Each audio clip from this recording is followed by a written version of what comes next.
What's going on, everybody? Welcome back to Z Sports and Entertainment. I am Z. Here we are. Today, we're going to talk about the XFL. We're going to get into the XFL a little bit. They just had their not first, but this would be the third tenure of the XFL. First one, everybody knows, owned by Vince McMahon. It was kind of a rinky-dink league. Not really in comparison with the NFL. It was kind of just a league put together to make money. Second tenure would be trying to bring that league back, but more professional, maybe somewhat connected to the NFL. But due to COVID, we weren't able to get a full season. Got maybe a little bit more than half of the season, and then had to settle for what we had. This year, new ownership, Dwayne "The Rock" Johnson, Ms. Garcia have done an amazing job putting it together, building fan bases, finding homes for these teams, and just allowing the progression of football in the off season, what would be spring and summer, to be possible.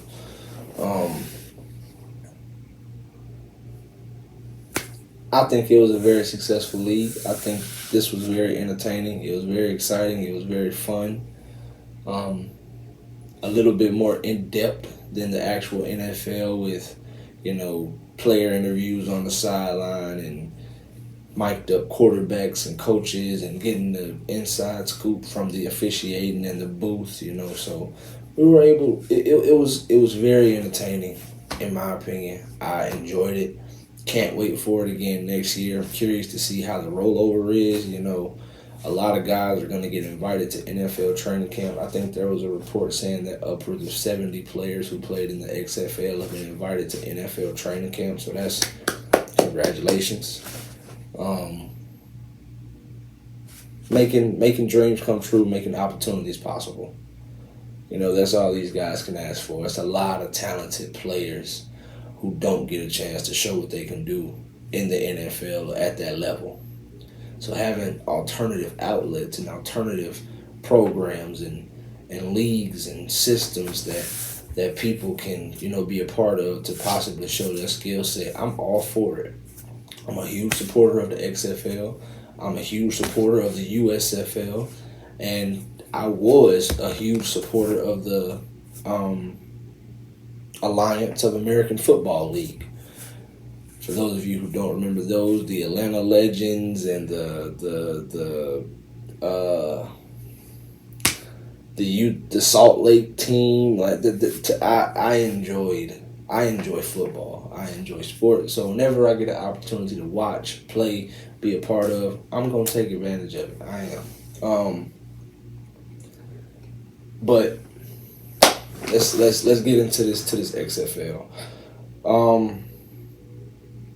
The XFL championship game was played between the DC Defenders and the Arlington Renegade. The game was played at the Alamo Dome in San Antonio, and it was exciting. The DC Defenders on one side of the bracket had a regular season of 9-1. The Arlington Renegade had a regular season of 4-6. Was able to get hot late, was able to win their playoff game, and that was the only issue that I feel like a lot of people have with the XFL right now is the playoff format. Right now they only have 8 teams, and the top 2 teams from each side of the top 2 teams from each side, each conference, compete for the championship, and they compete for their conference championship, and then the winner of the conference go on to play in the XFL championship game. The reason that was such a headache, I guess, this year was because the DC Defenders, the Seattle Sea Dragons, and the St. Louis Battlehawks all had better records than the first place team in the opposite conference. I think the Seattle Sea Dragons and the St. Louis Battlehawks both finished the season at 7-3. The number one team on the other side of the conference was the Houston Roughnecks. They finished the regular season either 7-3 or 6-4. I'm not sure, but the Arlington Renegade defeated the Houston Roughnecks to advance to the XFL championship game. Unfortunately, my favorite team of the XFL, the St. Louis Battlehawks, due to a tiebreaker situation, weren't able to outlast the Seattle Sea Dragons. So the Seattle Sea Dragons played the DC Defenders. The DC Defenders won that game, ultimately moved on to the championship game. A lot of good teams. A lot of good teams, a lot of good players, a lot of players who I feel like will be playing on Sundays. There's a lot of guys. For an example, like probably my favorite player in the entire league, Jordan Ta'amu. Jordan Ta'amu, who did win Offensive Player of the Year, and he's a quarterback for the DC Defenders. I've been following Jordan Ta'amu for a very long time. He was a quarterback at Ole Miss.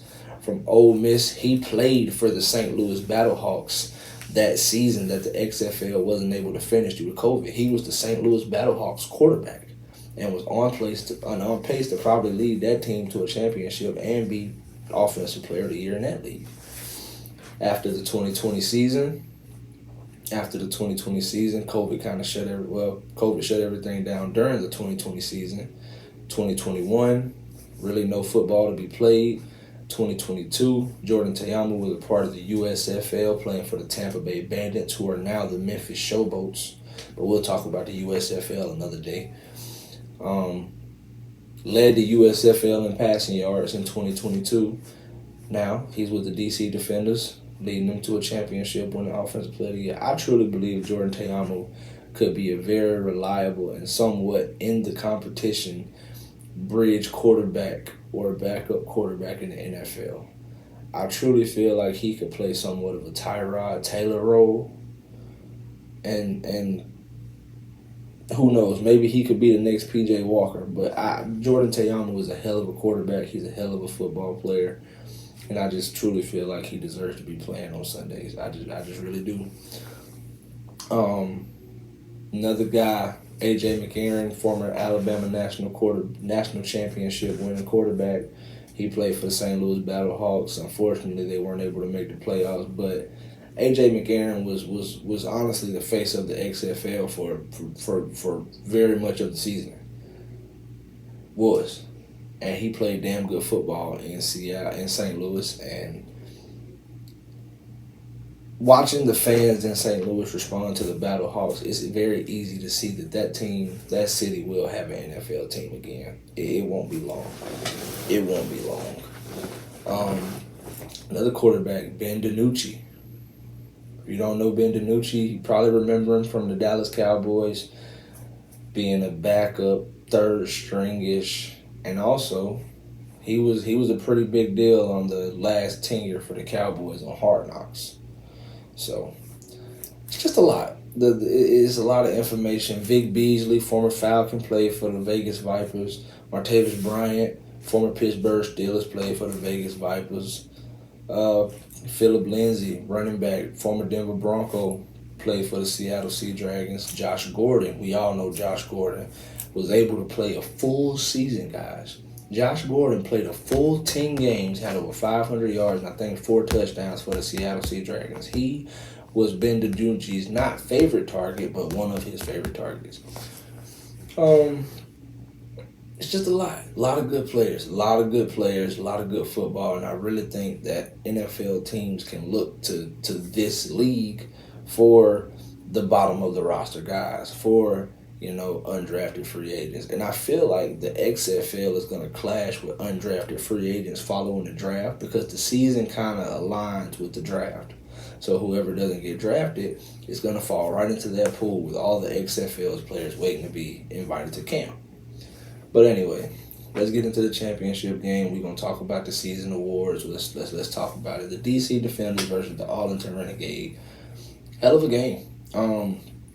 The Arlington Renegade made a trade halfway through the season to acquire Luis Perez from the Vegas Vipers. Now, as a member of the Vegas Vipers, Luis Perez played like absolute,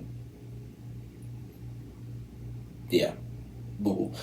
And for whatever reason, it wasn't working in Vegas. I don't know if it was the team, culture, atmosphere, whatever.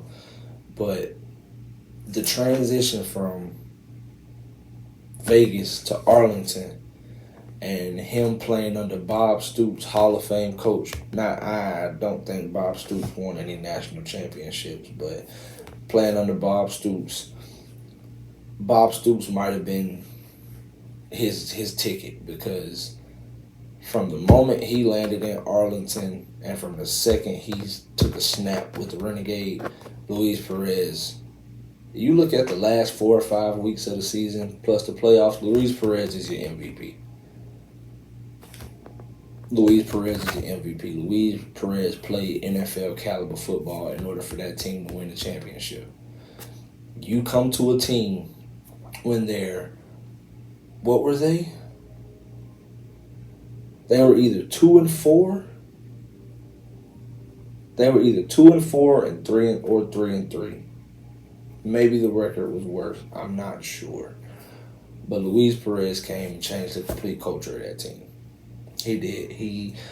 I'm very interested. This is why I say I'm very interested to see how these things go.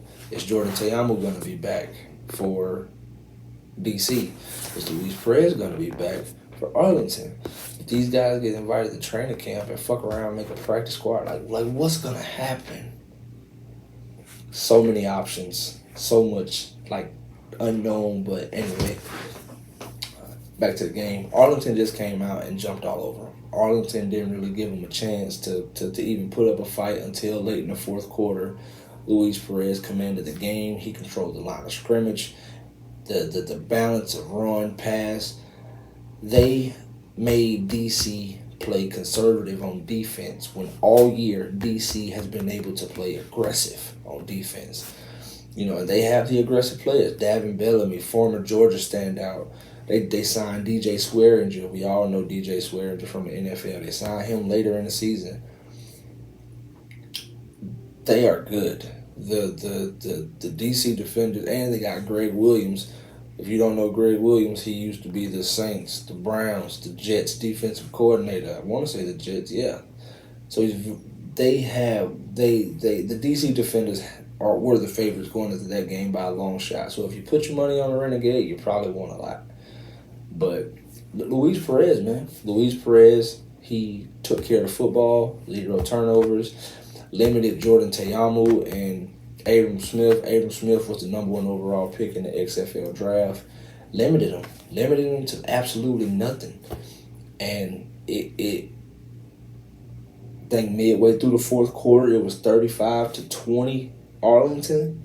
And in the XFL, you don't have the conservative, you don't have the regular, extra point, or you don't have the, you got the option of a 1 point, 2 point, and 3 point conversion. 1 point from 2 yard, 2 point from 5 yard, and I think 3 points is from 10 or 15 yards. I'm not sure. But the way the XFL is set up is that if you have a double-digit lead late in the game, it's designed for the other team to be able to, make it a game. It's not like the NFL when it's under 3 minutes and you only got 1 timeout and you're down by 2 touchdowns. The game pretty much is over unless you get an onside kick. XFL is set up a little differently in order for you to be able to compete. Unfortunately, DC wasn't able to get the job done. Bob Stoops and the Arlington Renegade pulled through, and they win what to me is the first XFL championship. The only things that I really got to say as far as the league goes, I love the league. I love it. Get a couple seasons under your belt, and I truly feel like 1 or 2 things has to happen. A merger between the XFL and the USFL, or if you're not going to merge, expand within the league. And somehow, some way, we need to have an ultimate spring football championship game. That's hard to do right now because the season's kind of offset. The XFL season just ended, and we're just now midway through the USFL season. So although the players from the Arlington Renegade may be able to stay in shape and whatever, by the time the USFL champion is crowned, the XFL champion is going to be so rusty that there may not be, you know what I mean? The gap is just too big. If somehow these leagues could, I don't know, maybe one takes Saturday, maybe one takes Sunday. I don't know how they would do it, but in order to have that, the leagues would have to align a lot more during the calendar year. But that's really all I got. Other than that, we got the award winners. You got, like I said, Jordan Ta'amu was the Offensive Player of the Year for the DC Defenders. The Defensive Player of the Year comes out of Vegas. Vegas, who unfortunately had one of the worst regular season records. They did have the best defensive player. And I apologize because I cannot pronounce his name. I know his first name is Pitta or Pita, but his last name I'm not even going to attempt because I don't want to do him a disservice.